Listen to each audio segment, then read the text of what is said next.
দর্শক আসসালামু আলাইকুম। দেশ বিদেশের রাজনীতির মাঠ থেকে শুরু করে আন্তর্জাতিক যুদ্ধক্ষেত্র সব জায়গার শীর্ষ এবং লিড নিউজগুলো নিয়ে প্রতিদিনের মতো আজকেও আমি হাজির হয়েছি। আপনাদের সঙ্গে আছে আমি রনক হাসান। আজ লাইভের শুরুতেই আমরা প্রধান প্রধান খবরগুলো, শিরোনামগুলো প্রথমে একটু দেখে নিব।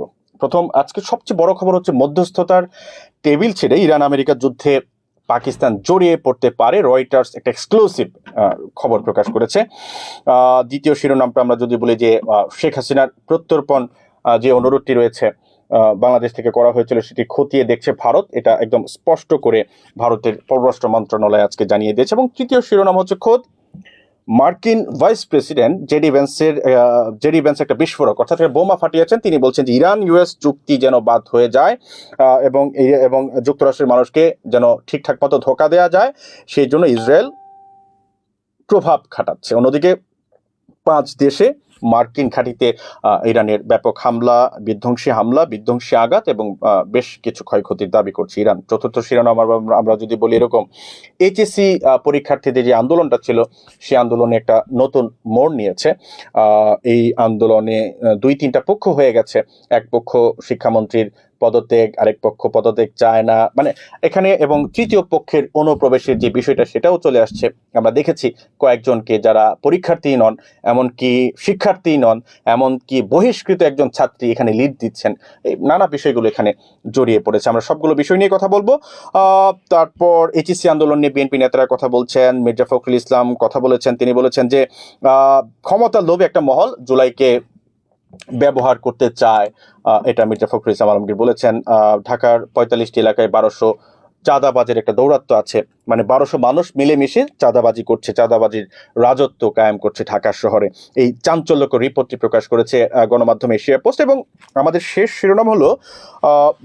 শেষ শিরোনামটা হলো আমাদের বাংলাদেশের যোগ্য এবং মেধাবী তরুণদের অভাব নেই, কিন্তু আমরা কি তাদের পাশে দাঁড়াচ্ছি? সামাজিক যোগাযোগ মাধ্যমে এই প্রশ্নটি তুলেছেন প্রধানমন্ত্রী কন্যা ব্যারিস্টার জাইমা রহমান। এই আমাদের আজকের সংবাদ শিরোনাম।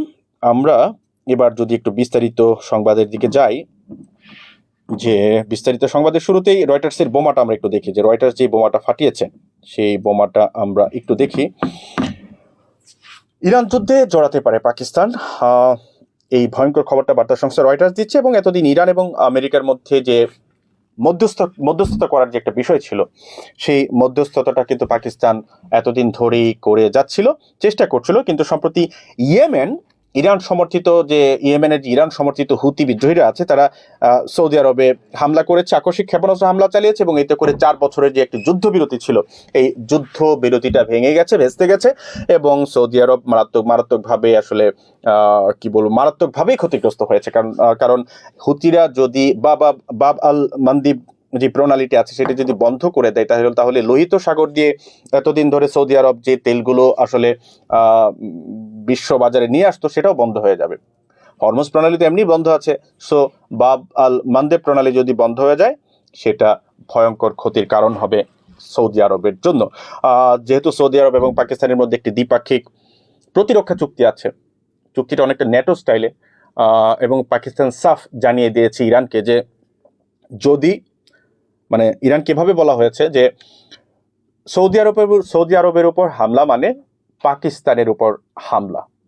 সৌদিতে কোনো বিস্ফোরণ হলে সেটা পাকিস্তানের মধ্যে বিস্ফোরণ হিসেবে গণ্য হবে।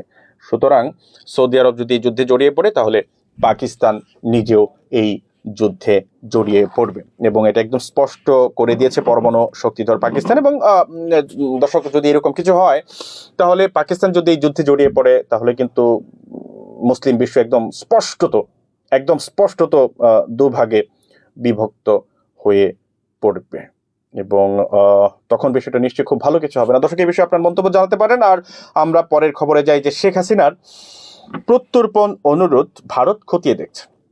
এখন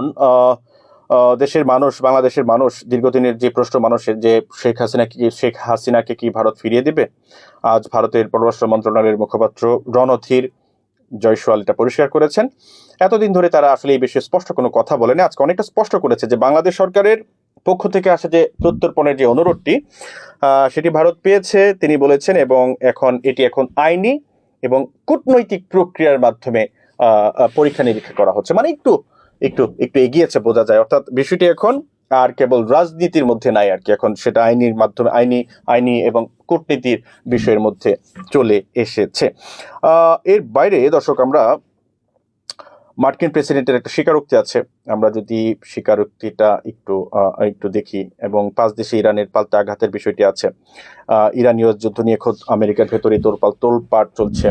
মার্কিন ভাইস প্রেসিডেন্ট জেডি ভেন্স বলেছেন যে এই শান্তি চুক্তি যেন না হয়, শান্তি চুক্তি যেন ভেস্তে যায়, সেই জন্য ইসরায়েল নানাভাবে চেষ্টা করছে। ইসরায়েল লবিস্টদের দিয়ে কাজ করাচ্ছে, ইসরায়েল তাদের নিজস্ব বিভিন্নভাবে অর্থ ঢেলে নানাভাবে ইসরায়েল চেষ্টা করছে এই শান্তি চুক্তিটিকে ভেস্তে দেওয়ার জন্য, এবং এই জন্য তারা আমেরিকার জনগণকে প্রভাবিত করার চেষ্টা করছে, জনমতকে প্রভাবিত করার চেষ্টা করছে, যাতে ইরান আমেরিকা শান্তি চুক্তি ভেস্তে যায় এবং এই ঝামেলাটা যেন চলতেই থাকে। এর বাইরে যুদ্ধের মাঠের খবর যদি আমরা একটু বলি, যুদ্ধের মাঠের খবর কিন্তু এরকম যে ইরান কিন্তু বসে নেই, আসলে ইরান বসে নেই।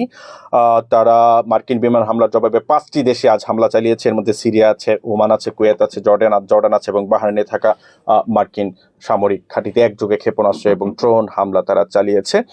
সিরিয়া এবং বাহরাইনে বেশ কয়েকটি মার্কিন সামরিক হেলিকপ্টার এবং রাডার ব্যবস্থা সম্পূর্ণ ধ্বংস করারও কিন্তু তারা দাবি করেছে। এবার আমরা এইচএসসি আন্দোলন এবং জুলাই নিয়ে বিএনপির বিস্ফোরক কিছু মন্তব্য নিয়ে আমরা কথা বলতে চাই। আপনারা জানেন যে এইচএসসি পরীক্ষার্থীদের যে আন্দোলনটি ছিল একদম যৌক্তিক একটা আন্দোলন, এটা নিয়ে কোনো সংশয় নাই, কোনো সন্দেহ নাই। তাদের যে দাবিগুলো ছিল একদম যুক্তিসঙ্গত দাবি ছিল, এবং এই দাবিগুলো ন্যায্য দাবি ছিল। আমাদের কোমলমতি শিক্ষার্থীদের পাশে দাঁড়ানোর জন্য মানে এর চেয়ে সুন্দর কোনো দাবি, এর চেয়ে সুন্দর কোনো যুক্তি আর হতে পারে না। এবং মজার বিষয় হচ্ছে, সংসদে খোদ শিক্ষামন্ত্রী দুঃখ প্রকাশ করেছেন এবং শিক্ষার্থীদের যতগুলো দাবি ছিল প্রত্যেকটা দাবি পূরণ করে দেওয়া হয়েছে, এবং শিক্ষার্থীরা যা চেয়েছিল একদম বলা যায় যে 16 কলা তাদের পূর্ণ হয়েছে, শতভাগ আমাদের কোমলমতি শিক্ষার্থীরা শতভাগ পেয়েছে। কিন্তু তারপরও এই আন্দোলনটাকে টেনে নিয়ে যাওয়ার একটা চেষ্টা দেখা যাচ্ছে। গোয়েন্দা সংস্থা এবং রাজনৈতিক পর্যবেক্ষণ এবং নানা তথ্যপাত্র আমরা ফিল্ড থেকে যা পাই, মাঠ থেকে যা পাই, যা দেখছি, তাতে করে এটা নিঃসন্দেহে স্পষ্টতই বলা যাচ্ছে যে এই আন্দোলনের পেছনে একটা গভীর ষড়যন্ত্র লুকিয়ে আছে।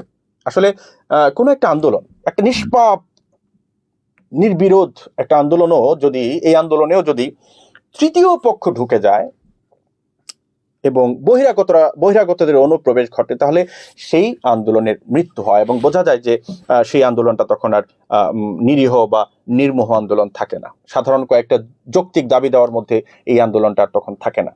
হ্যাঁ, এবং এই আন্দোলনের ক্ষেত্রে তাই হয়েছে। এই আন্দোলনটা শুরু হয়েছিল একদম যুক্তিসঙ্গত একটা আন্দোলন ছিল।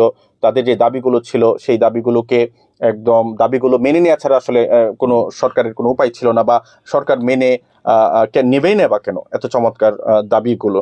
কারণ দুর্যোগপূর্ণ পরিস্থিতিতে পরীক্ষা, তারপর প্রশ্নপত্রে ভুল, যেসব পরীক্ষার্থী পরীক্ষা দিতে পারেনি, সবগুলো দাবি দেওয়া কিন্তু সরকারের তরফ থেকে, শিক্ষা মন্ত্রণালয়ের তরফ থেকে, বোর্ডের তরফ থেকে মেনে নেওয়া হয়েছে। এবং এরপরও আমরা দেখছি আন্দোলনকে এগিয়ে নিয়ে যাওয়ার একটা চেষ্টা চলছে, এবং এই অবস্থায় বিএনপি নেতারা নানা ধরনের মন্তব্য করছেন। আমরা বিএনপি নেতাদের মন্তব্যটা একটু পড়ি। একজন বিএনপি নেতাদের কাছ থেকে যে মন্তব্যগুলো এসে, তার মধ্যে একটা হচ্ছে এরকম যে পরীক্ষার হলে শিক্ষকরা কড়াকড়ি করবেন, ঘাড় গোড়াতে দেবেন না, এটাই স্বাভাবিক। এটা নিয়ে রাজপথে শিক্ষার্থীদের আন্দোলনের কোনো কারণ দেখি না। এটা কারণটা কেন, এর পেছনে নিশ্চয়ই গভীর কোনো ষড়যন্ত্র রয়েছে। পাশাপাশি বিএনপি মহাসচিব মির্জা ফখরুল ইসলাম আলমগীর একটি কথা বলেছেন, তিনি হুঁশিয়ারি দিয়েছেন, আসলে কথা না, হুঁশিয়ারি দিয়েছেন, এবং তিনি বলেছেন যে একটি বিশেষ মহল ক্ষমতার লোভে জুলাইয়ের ছাত্র জনতার যে রক্তক্ষয়ী আন্দোলন এবং শহীদদের যে আবেগ, সেই আবেগ এবং আন্দোলনকে ব্যবহার করতে চাচ্ছে। এর বাইরে আমরা আরেকটা চমৎকার একটা রিপোর্ট আমরা বলবো, জাতীয় গণমাধ্যম এশিয়া পোস্ট এই চমৎকার স্টোরিটি করেছে। সেটা হচ্ছে ঢাকায় 1200 চাঁদাবাজ 45 এলাকায় ভাগাভাগি করে মিলেমিশে ভাই বেড়াদার হয়ে আসলে চাঁদাবাজি করছে। এটা হচ্ছে আপনার আজকের রাজধানীর সবচেয়ে বড় খবর আমি বলবো, একটা শকিং খবর আমি বলবো। এবং গণমাধ্যম এশিয়া পোস্টের এই অনুসন্ধানকে গণমাধ্যম এশিয়া পোস্টকে আমি ধন্যবাদ জানাতে চাই, এবং যেই রিপোর্টার এই অনুসন্ধানটি করেছেন তাদেরকে স্যালুট দিতে চাই। হ্যাঁ, ঢাকায় 1200-র বেশি চাঁদাবাজ সক্রিয় রয়েছে, যারা পুরো রাজধানীকে সুনির্দিষ্টভাবে 45টা জোনে ভাগ করে ফেলেছে এবং ভাগ করে তারা এই চাঁদাবাজিটা চালাচ্ছে। ফুটপাত, দোকানপাট এবং আপনার দোকানপাট থেকে শুরু করে মার্কেট, পরিবহন খাত, সব জায়গায় এদের দৌরাত্ম্য। এবং তারা এক কথায় বললে ঢাকাটাকে লুটে পুটে খাচ্ছে এই চাঁদাবাজরা। প্রশ্ন আসছে যে এই চাঁদাবাজদের কারা ব্যাকআপ দিচ্ছে? ক্ষমতাসীন দলের নেতারাই কিন্তু এই চাঁদাবাজদের ব্যাকআপ দিচ্ছে। আপনারা নিশ্চয়ই এশিয়া পোস্টের, আমি অনুরোধ করবো এশিয়া পোস্টের এই পুরো প্রতিবেদনটা পড়ার জন্য, তাহলে চাঁদাবাজি সম্পর্কে আপনাদের একটা স্পষ্ট ধারণা হবে। এই অবস্থায় সাধারণ মানুষের একটাই প্রশ্ন যে আসলে নতুন বাংলাদেশে, হ্যাঁ, এই যে একটা বিপ্লব হলো, রক্ত ঝরলো, প্রাণ ঝরলো, এত প্রাণ ঝরার পরও এখনো কেন এই দেশটিতে চাঁদাবাজি থাকবে? এটা হচ্ছে সাধারণ মানুষের প্রশ্ন। আর তরুণদের সংকট নিয়ে আমাদের প্রধানমন্ত্রী কন্যা ব্যারিস্টার জাইমা রহমান একটা বিশেষ বার্তা দিয়েছেন। এটা আজকে আমাদের লাইভের শেষ টপিক, তবে অত্যন্ত গুরুত্বপূর্ণ। আজকে সামাজিক মাধ্যমে দেশের তরুণদের মেধা এবং তীব্র যে একটা লড়াই হয়, মেধা এবং লড়াই, সেটা ভর্তি পরীক্ষা থেকে শুরু করে চাকরির বাজার সব কিছুতে যে একটা লড়াই হয়, সেটা নিয়ে তিনি নিজের ভাবনা শেয়ার করেছেন। প্রধানমন্ত্রী কন্যা ব্যারিস্টার জাইমা রহমান তিনি লিখেছেন, আমাদের যোগ্য এবং মেধাবী তরুণ তরুণীর কোনো অভাব নেই, কিন্তু অনেকে অল্প বয়সী আর্থিক ও প্রাতিষ্ঠানিক সহায়তার অভাবে বড় প্রতিবন্ধকতার মুখে পড়ে। তিনি প্রশ্ন তুলেছেন, যখন তাদের আমাদের সবচেয়ে বেশি প্রয়োজন, তখন কি আমরা তাদের পাশে দাঁড়াতে পারছি? বা পাশে দাঁড়ানোর জন্য যা প্রয়োজন সেটাকে আমরা যথেষ্ট করতে পারছি? এই সময় উপযোগী প্রশ্নটি আজ রাষ্ট্র এবং সমাজকে নিঃসন্দেহে ভাবিয়ে তুলেছে। দর্শক, আপনাদের জন্য আমার একটা প্রশ্ন আছে, আমি শেষ করব। তার আগে প্রশ্নটা হচ্ছে এরকম যে আজকের এই গুরুত্বপূর্ণ ইস্যুগুলোর মধ্যে রয়টার্সের যে প্রতিবেদনটা, অর্থাৎ সৌদি আরবের সুরক্ষায় পাকিস্তানের ইরান যুদ্ধে জড়িয়ে পড়ার সম্ভাবনাকে আপনি কিভাবে দেখছেন, এটা একটা প্রশ্ন। আরেকটা প্রশ্ন হচ্ছে এইচএসসি আন্দোলন নিয়ে আপনাদের মতামত কি? এইচএসসি আন্দোলন নিয়ে শিক্ষামন্ত্রীর পদত্যাগ দাবি করাটাকে আপনারা কতটুকু যৌক্তিক মনে করেন? এইচএসসি আন্দোলন নিয়ে বিএনপি নেতারা যা বলছেন সেটাকে আপনারা কিভাবে দেখছেন? পাশাপাশি এইচএসসি আন্দোলনে তৃতীয় বহিরাগতদের যে অনুপ্রবেশ, একটা নিরীহ আন্দোলনকে আসলে মন্ত্রীর পদ থেকে নিয়ে যাওয়া, এরপর একটা পর্যায়ে সরকার বিরোধী সরকারের পতনের দিকে নিয়ে যাওয়ার যে একটা কুচিন্তা, এই বিষয়টি নিয়ে আপনাদের কি মতামত, সেই মতামতটি জানাবেন, মূল্যবান মতামত জানাবেন কমেন্ট করে, এবং যদি মন চায় লাইভটি শেয়ার করে অন্যদেরও দেখার সুযোগ দিতে পারেন। তো দর্শক, এই ছিল আজকের দেশ বিদেশের শীর্ষ খবর। পরিস্থিতি কোন দিকে মোড় নেয় সেদিকে আমাদের নজর থাকবে। আগামীকাল ঠিক এই সময়ে আবারও আপনাদের সঙ্গে দেখা হবে ভিশন 24 এর পর্দায়। দর্শক, ততক্ষণ পর্যন্ত আমাদের সঙ্গেই থাকুন। তার আগে আমি লাইভটা শেষ করতে পারছি না, কারণ আমার সঙ্গে যিনি ছিলেন ক্যামেরার দায়িত্বে, সেই ক্যামেরা পার্সন একটু বাইরে গেছেন, যে কারণে আমি লাইভটা অফও করতে পারছি না। দর্শক, দুঃখিত।